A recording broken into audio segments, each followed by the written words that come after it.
A very good day to you. I'm Hank Gross, MidHudsonNews.com.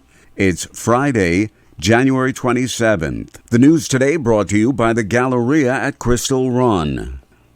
Zinc 8 Energy Solutions USA, a long-duration energy storage company, will relocate its $68 million manufacturing and U.S. headquarters in I-Park 87 in the town of Ulster, Governor Kathy Hochul announced yesterday. The company is committed to creating up to 500 jobs. It has submitted a letter of intent to be the anchor and lease some 237,000 square feet of warehouse and outdoor space, and will invest some $68 million over 5 years to automate and build out the site, making the region Zinc 8's U.S. headquarters and a hub for its manufacturing, research, and development. The governor said this emerging industry will aid in restoring the environment.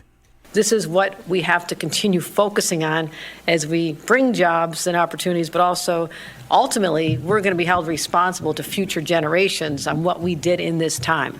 And if we don't embrace this and do bold things that are required, we're going to be leaving this planet in a much sorrier place than we found it.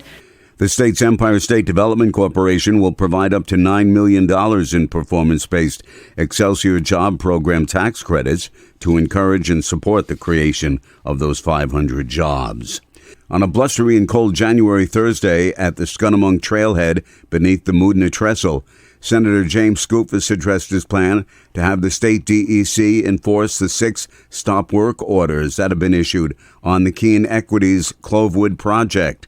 The public has been pleading with the DEC, stating that despite the fact that the state agency has the power to issue a $37,500 fine per day, the developer continues construction, and the sensitive Scunamunk lands are at risk.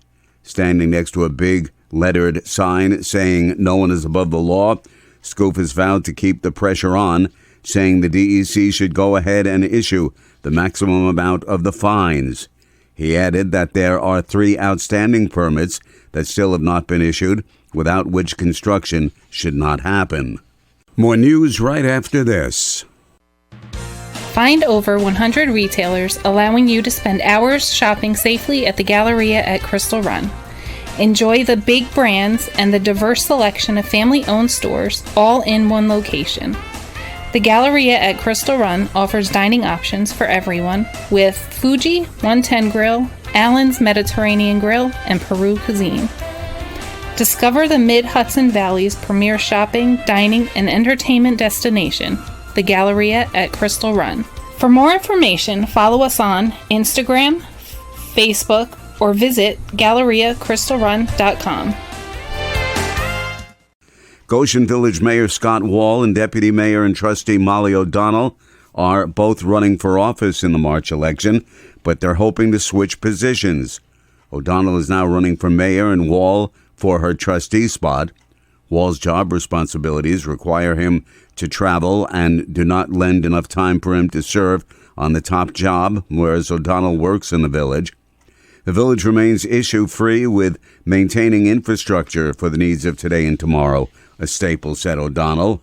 Some people call it slow motion Goshen, but I think really what makes Goshen special is our tight-knit community, and really the fact that we take care of each other and make sure that we're all taken care of and supportive of each other here in this village. A third candidate, Jonathan Ruiz, is running for village trustee.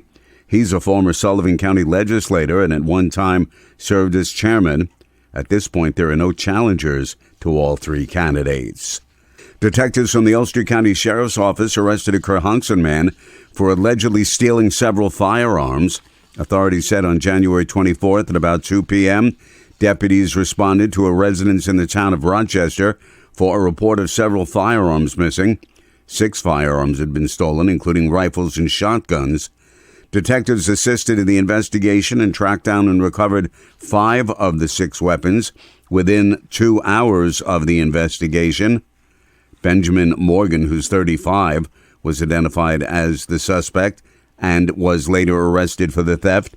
He was charged with 6 counts of grand larceny and released on an appearance ticket, pending a future court appearance. The case remains open as detectives continue to work on recovering the remaining firearm. State police assisted in the investigation. Two Midtown Kingston parking lots, the Cornell Street parking lot and the lot adjacent to the former Sea Deli at 658 Broadway, will offer free 4-hour parking.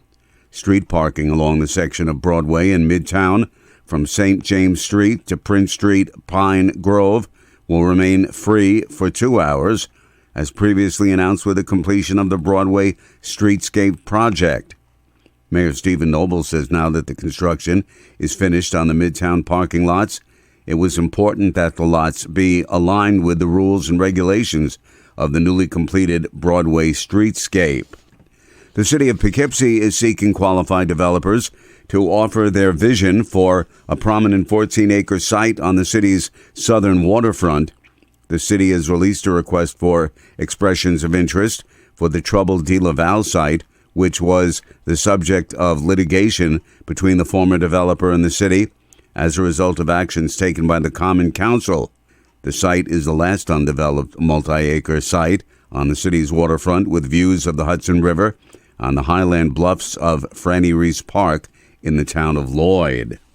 I'm Hank Gross, MidHudsonNews.com.